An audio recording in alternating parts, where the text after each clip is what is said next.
Hello everyone and welcome back to Charlie Talks Football. So today I'm going to be talking about some more Newcastle United news.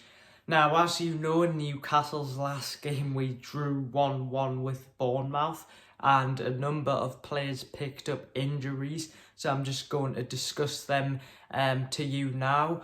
Now, the first player who picked up a potential injury is Alain Saint-Maximin. Now, he fell on the ball, and to me, he looked perfectly fine. Now, reports have just been coming out recently that Saint-Maximin is perfectly fine, and he will be in contention to start against Liverpool. So yeah, that is good news for anyone who was concerned about Maxi. Now, as you know, Willock also got injured during the Bournemouth game. Now, according to Eddie Howe, he could potentially be out until March, which is a blow for Newcastle because Willock is a key player. So this means that Willock probably will miss the final against Manchester United. Now, also, Almiron picked up a wrist injury, but Eddie Howe has said that he is going to be fine, so Miggy should be fine. But perhaps one of the biggest injuries is Wilson.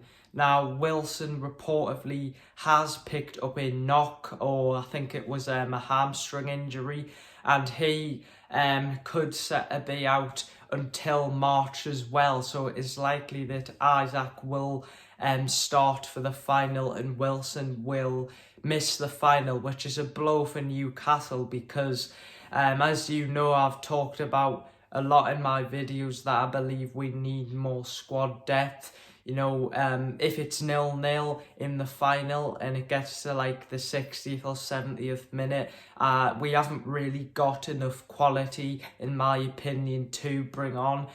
So, of course, if you've got Wilson, even if he's on the bench, that would be a big boost, but it doesn't look like he's going to be. So that is another concern for the final. Now, guys, I just want to say, I don't think I'm as confident as I've been over the last few weeks about Newcastle winning the final. I know you've got to have that confidence, but just the injuries we've been picking up recently, left, right and centre, has really sort of concerned me about our chances because, as you know, Manchester United have been brilliant recently and our form has not been great. We do have still one of the best defensive records in the league, but that is my worry about the final. Now, the referees for the final have been confirmed and it's going to be David Coote.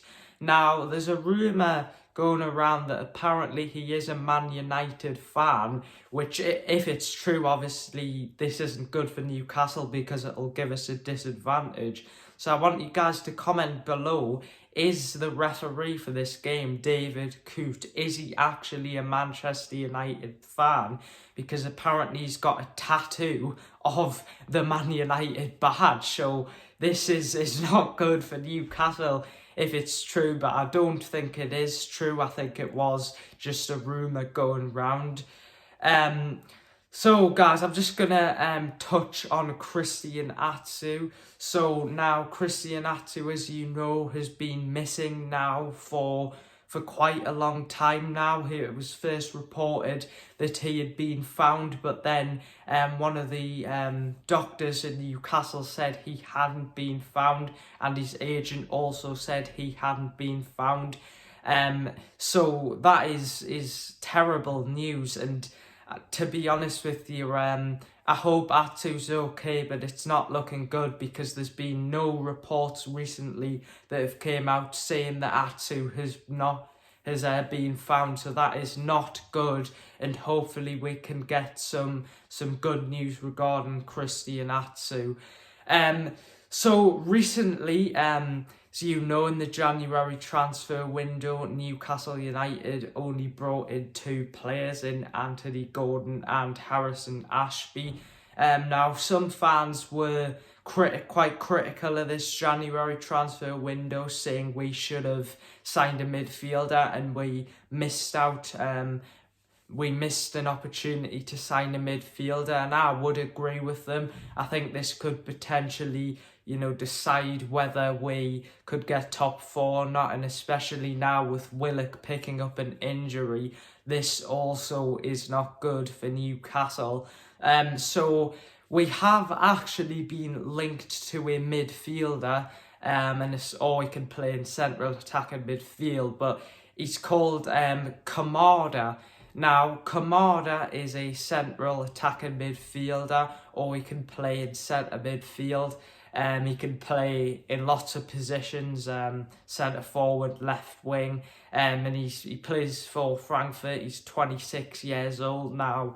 He's played 18 games, scored 7 and assisted 4. Now, his contract is expiring in the summer, and Newcastle, along with many other clubs, is set to be interested in him.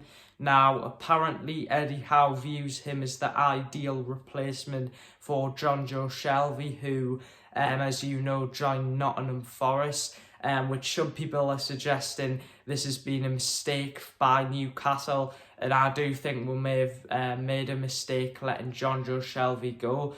But yeah, KAMADA is a very good player. He's got the most assists in the Bundesliga. His contract is up in the summer. Now, according to Fabrizio Romano, he will decide his future soon. Now, he can actually play in midfield because for most of his career, he has been playing central attacking midfield, but he can play in the centre of midfield, and he has been playing there quite recently for Frankfurt's past few games. But he is a very, very good player.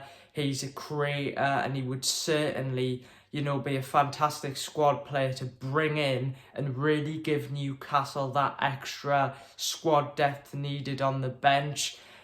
So this would be for the summer. On a free transfer, which is always good business when you're not paying anything for a player. But apparently Newcastle are the front runners to sign him. Now, we've also been linked with Milinkovic-Savic, who plays for Lazio. We've been linked with him quite a lot recently over the past few months. Apparently we are ready to make him the highest paid player at Newcastle. With the Milinkovic-Savic one, I would take it with a pinch of salt. There's a lot of rumours coming out regarding him, but personally I don't think this is true.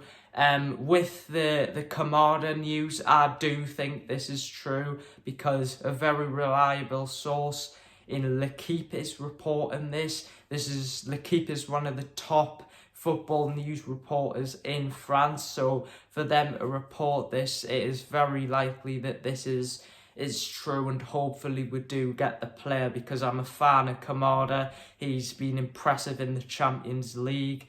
I think a few years ago he played against Tottenham in the Champions League and did really, really well against them. So yeah, guys, like I said, I'm really concerned about the final because not just the final as well, our top 4 chances, because we are picking up a lot of injuries and we don't have enough squad depth, and I do think maybe not going for a midfielder in January will come back to haunt us, because I think this could really cost us. Because imagine if next season we're like, we don't get top 4, and we're like, if Newcastle would have bought a midfielder, we would have got top 4. So it is good to see that other teams are dropping points, like Spurs and Brighton. But, where teams aren't going to drop points forever, and we need to start picking, getting the points on the board. Now we take on Liverpool next. So, Liverpool haven't really been doing very well recently, but they did win their last game against Everton. But I think this is certainly a game to win, but with injuries, of course, and Bruno missing that game because, as you know, he is still suspended, but he'll be back in time for the final. I think this will be a draw. I think it's got a 0-0 draw written all over it. So yeah, guys, hope you enjoyed that video. Make sure to hit the like button, and if you enjoy, make sure to subscribe. We're trying to get 400 subscribers as quickly as possible, and it's an exciting time to be a Newcastle fan with the final coming up. See you in a bit. Bye.